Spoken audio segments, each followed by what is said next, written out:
A Whole New World.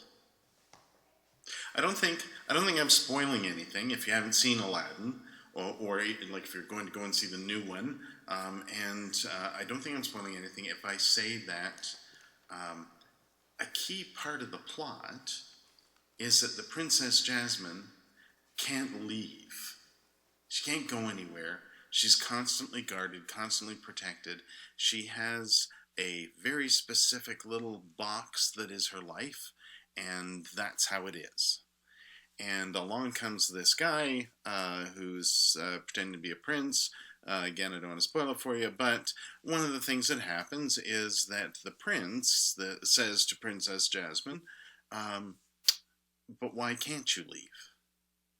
You're missing out on all sorts of stuff by staying here." And so he invites her to go for a ride on his magic carpet.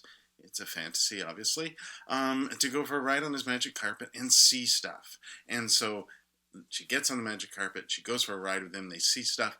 They sing this wonderful song, "A Whole New World," and it's about how she's experiencing for the first time all of these things, and it's about being open to things that are beyond what's just right in our space, right? And that's the whole new world, which is kind of interesting uh, because of how that's described. Why isn't it just a new world? Well, why is it a whole new world? And that makes me wonder whether, in fact, the song's called "Whole New World" or whether it's called "A Whole New World." Because if you're trapped, essentially trapped where you are, and can't experience anything beyond that, you aren't whole. Wholeness comes from being open to all of that stuff, engaging it, and being part of the world, being at one with the world, being whole with the world. That's part of where our wholeness comes from.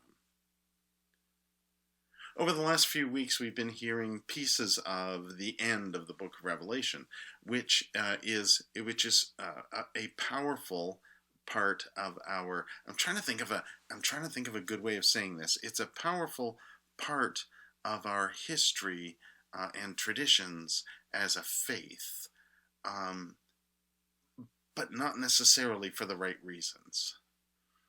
People love the Book of Revelations for its descriptions. It's very vivid and sometimes crazy descriptions of what's going to happen with the end times, how the end's going to come, that there's going to be a day when all of this stuff is going to happen, and quite often when we hear people referring to Revelation, or the prophecy of Revelation, or prophecies connected to the book of Revelation, of course what they're talking about is the four horsemen and all of this violent, horrible, terrible stuff happening. Usually when we see Revelation referenced in stories, whether it's in television or in movies, it invariably has something to do with something we should fight against, and that's kind of defeating the point of the book, I think. The whole point of Revelation is hope. Not that the end is near, but that the beginning is near. The New Jerusalem is near. The tree of life, the river of the water of life, is near. That's the hope of the book of Revelation. It's not about the destruction and the end of things. It's about the hope for a new world. A whole new world. How do we get there? How do we get there? And see, the person having this vision, we refer to usually as John of Patmos. He's on an island. He's having this vision. He has this vision of the end times, and that's what he writes down. And this is his story. That this is how the end's going to happen. And of course, you read some of this stuff, and you go, I think that's happening right now. We're obviously in the end times right now. I wonder if we aren't always, though, because life is about beginnings and endings and beginnings. In a way, we're kind of always engaging that. And I wonder if Revelation, the hope of Revelation, isn't so much that sometime in the far future this is going to happen, but that it's constantly happening right now, and we can help it.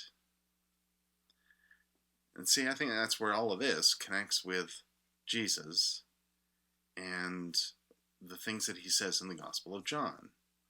John, of course, famously is the latest of all of the Gospels, and so lots of people read the Gospel of John with a little bit of a, did he really, though? And more of, okay, that's actually a fairly good embodiment of what's in the other Gospels, right? This whole business of love one another as I have shown you to love. That's a good embodiment in one phrase of all that we see in the other Gospels. Jesus teaching us how to love by living that love. But then here's this bit where Jesus says, and this is towards the end of what we usually refer to as a farewell discourse in John. This is Jesus talking to the disciples on the night that he is arrested, and there's a lot of stuff in this. And towards the end of it is this prayer in which Jesus prays that all might be one. But it's Jesus, so he doesn't just leave it at all might be one. There's more. There's more to it. And it's the aspect of that all might be one that I believe is the intention of what's reflected on the United Church of Canada crest, right?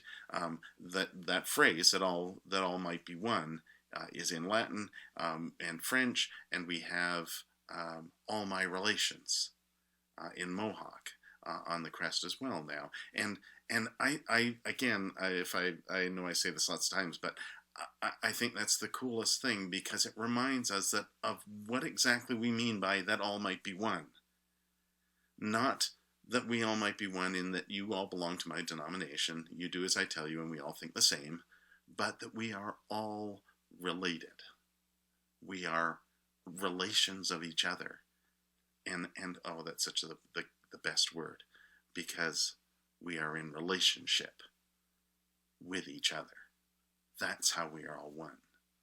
And here's Jesus in this prayer, this pastoral priestly prayer, saying to God that they understand that being one, when Jesus says that they might all be one, what I mean, Jesus says, is that they would understand that their relationship is like our relationship, God. That they are one in me as I am one in you, and you are one in me as I am one in them. It's about relationship, and it's about being at one with the one thing that we all have in common, the ultimate common ground. We're all children of God. However you know God, however you understand God, we are all created in the image of God. We reflect God. However you understand that. Whether you understand it as love, the universal power, that it's a higher power, it's the web of life that connects us in relationship, we are one. This is how we make the whole new world. And it strikes me as not at all accidental that in this prayer Jesus would frame it as, I hope they understand it, to mean this. Because that is what it means to be one. To be one with Jesus, to be one with God, to be one with however you connect with God in your particular faith tradition. It's okay. We all find our way to God, because we are all part of God. We are all created in the image, reflecting the image. We're all part of the web of creation. We're all connected. We are all my relations. All of us. I imagine, because I do, as Jesus might have been praying this kind of a prayer, I imagine that that he would have been also thinking in the back of his mind. Wholeness. This is how we create wholeness in the world. This is how we create the new world. This is how the kingdom of God comes here. That we might all realize that we are one in how we are connected to each other. That we might respect and recognize the individual uniqueness of each other, and not look at it as them and us. That breaks the wholeness. That creates brokenness. What creates wholeness is to recognize difference, embrace it as being important and part of the wholeness of who we are, and sharing it.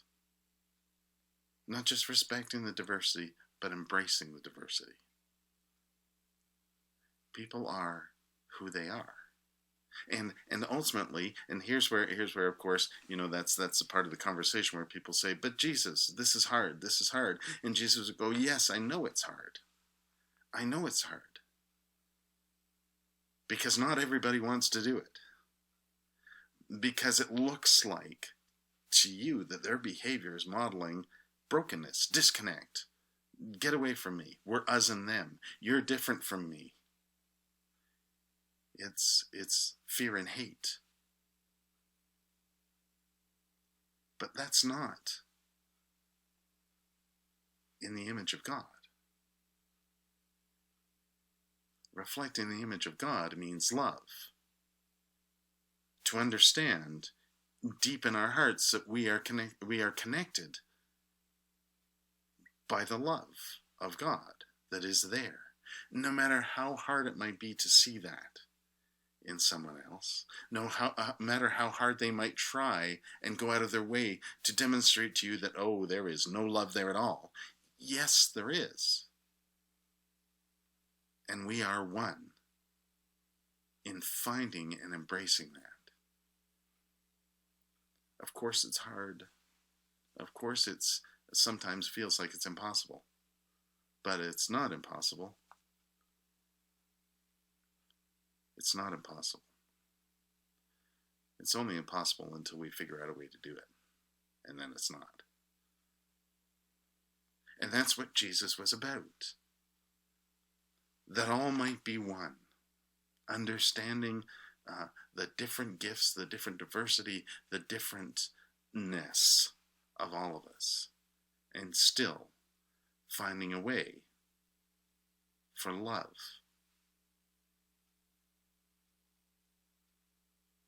That all might be one.